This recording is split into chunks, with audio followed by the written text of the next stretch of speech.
గులాబీ గూటికి పీకే వ్యూహాలు వచ్చా రేవంత్ రెడ్డిని గద్దె దించడమే లక్ష్యంగా ప్రశాంత్ కిషోర్ సరికొత్త పథకం ఏం చేస్తాడు? యాక్సిడెంట్లు అయినప్పుడు క్రియేట్ చేస్తాడు, హెల్త్ సహకరించినట్టు క్రియేట్ చేస్తాడు. మమతా బెనర్జీని వీల్ చైర్లో కూర్చుండే పెట్టిండు. ఈ ఎలక్షన్లు కాదు, పోయిన ఎలక్షన్లలో అధికారంలోకి తీసుకొచ్చిండు. ఇక్కడ కోడికత్తి కేసు అందరికీ తెలిసిందే కదా. జగన్మోహన్ రెడ్డిని కూడా అధికారంలోకి తీసుకొచ్చిండు. ఈయన బీజేపీ కోసం కూడా పనిచేసిండు. కానీ ఈయన వచ్చిన పార్టీకి మాత్రం 0 సీట్లు వచ్చినాయి బీహార్లో. అంటే మన స్ట్రాటజీ మనకు పనిచేయదు, ఒక్కొక్కసారి బయటలోకి పనిచేస్తుంది. మరి కేసీఆర్ని ఏమైనా చేస్తాడా సెంటిమెంట్తో? చూడాలి. రేవంత్ రెడ్డిని గద్దె దించడమే లక్ష్యంగా ప్రశాంత్ కిషోర్ సరికొత్త శపథం. తెలంగాణ రాజకీయాల్లో పెను సంచలనం. బీఆర్ఎస్ కోసం రంగంలోకి రాజకీయ వ్యూహకర్త కవిత కొత్త పార్టీ ప్రకటన వెనుక పీకే సలహాలు. ఇప్పుడు కేసీఆర్ కమాండ్లోకి ఎంట్రీ. బీహార్ వేదికగా గతంలోనే రేవంత్ పై శపథం. ప్రతిష్టాత్మక 2028 ఎన్నికలకు ఇప్పటి నుంచే వ్యూహాలంట.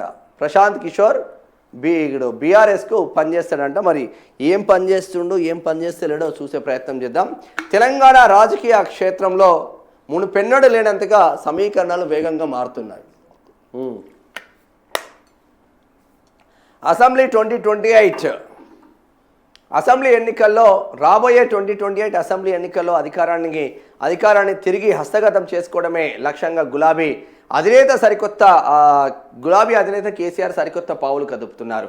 ఈ క్రమంలో దేశంలోని అత్యంత విజయవంతమైన పొలిటికల్ స్ట్రాటజిస్ట్గా గుర్తింపు పొందిన ప్రశాంత్ కిషోర్ మళ్ళీ బీఆర్ఎస్ గుడికి చేరబోతున్నట్లు ఫిలిం నగర్ పొలిటికల్ సర్కిల్లో జోరుగా ప్రచారం సాగుతుంది.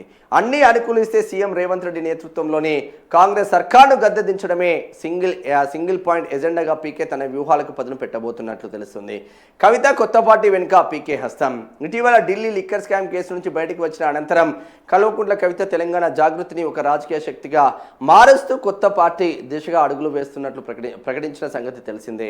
అయితే ఈ వ్యూహం వెనుక ప్రశాంత్ కిషోర్ ఇచ్చిన సలహాలు సూచనలు ఉన్నాయనే ప్రచారం జోరుగా సాగింది. తాజాగా హైదరాబాద్లో కవితతో పీకే జరిపిన సుదీర్ఘ చర్చల తర్వాత ఇప్పుడు నేరుగా బీఆర్ఎస్ ప్రధాన పార్టీ కోసమే ఆయన సేవలను వినియోగించుకోవాలని కేసీఆర్ సన్నిహిత నేతలు భావిస్తున్నట్లు సమాచారం. రేవంత్ రెడ్డి వర్సెస్ ప్రశాంత్ కిషోర్. గతంలో బీహార్లో ఉన్న సమయంలో ప్రశాంత్ కిషోర్ తెలంగాణ సీఎం రేవంత్ రెడ్డిపై ఘాటు వ్యాఖ్యలు చేశారు. బీహారీ ఎన్డీఏ అంటూ ఆ గతంలో రేవంత్ రెడ్డి చేసిన వ్యాఖ్యలు ఇప్పుడు ఆయన టార్గెట్ చేస్తున్నట్టు కనిపిస్తూ ఉంది. అంతేనా? ఇదది వార్త.